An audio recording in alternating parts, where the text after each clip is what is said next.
வணக்கம் மக்களே, இன்றைக்கி ஒரு ஏசி இன்ஸ்டாலேஷனுக்காக சத்தியமங்கலம் கிளம்பிட்டோம். பார்த்தீங்கன்னா அது ப்ளூ ஸ்டார் 1.5 டன் ஏசி.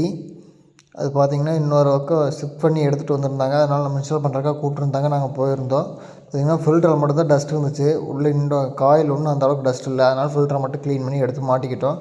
அடுத்து அவுட்டோர் லைனை கனெக்ட் பண்ணிக்கிட்டோம். கனெக்ட் பண்ணதுக்கப்புறம் டெம்ப்ளேட் அடிக்க ஆரம்பிச்சிட்டோம். டெம்ப்ளேட் கரெக்டாக மெஷர்மெண்ட் பண்ணி நம்ம மார்க் பண்ணி எடுத்து மாட்ட ஆரம்பிச்சிட்டோம். அடுத்து பார்த்திங்கன்னா நம்ம பிளேட்டு வந்து கரெக்டாக ஸ்ப்ரிட் லெவல் வச்சு ஒரு ஸ்ட்ரைட்டாக மாட்டுற மாதிரி மாட்டியாச்சு பாருங்க மக்கள். ஆல்ரெடி ஹோல்ஸ் போட்டதுங்காட்டி பரவாயில்ல, ஈஸியாக மாட்டிட்டோம். அடுத்து இன்டோர் மாட்டியாச்சு. அடுத்து ஸ்டெபிளைசரும் மாட்டியாச்சு. அவுட்டோர் எடுத்து மேலே கனெக்ட் பண்ணியாச்சு. கனெக்ட் பண்ணதுக்கப்புறம் பார்த்திங்கன்னா டியூப்பில் பிஞ்ச் இருந்துச்சு.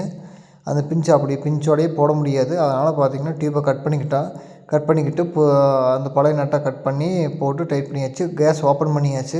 கேஸ் ஓப்பன் பண்ணி லீக் செக் பண்ண எங்கேயுமே லீக் இல்லை. இப்போ நட்டுக்கிட்டையும் செக் பண்ணி பார்த்தா எங்கேயுமே லீக் இல்லை. அடுத்து பார்த்திங்கன்னா ஃபுல் பேக்கிங் பண்ணியாச்சு. பேக்கிங் பண்ணதுக்கப்புறம் பார்த்திங்கன்னா ஆன் பண்ணி கூலிங் நல்லா இருக்கான்னு பார்த்தோம். அவுடோரும் ஃபுல்லாக ஃபிட் பண்ணி நல்லா கூலிங் ஹீட் எஃபிஷியன்சி நல்லாயிருக்கு. இன்டோர்லேயும் செக் பண்ணோம். இன்டோர் நல்லாயிருக்கு மக்களே. கூலிங் 24லேயும் சூப்பராக இருக்குது. முடிஞ்சால் லைக் பண்ணுங்கள், கமெண்ட் பண்ணுங்கள், ஷேர் பண்ணுங்கள்.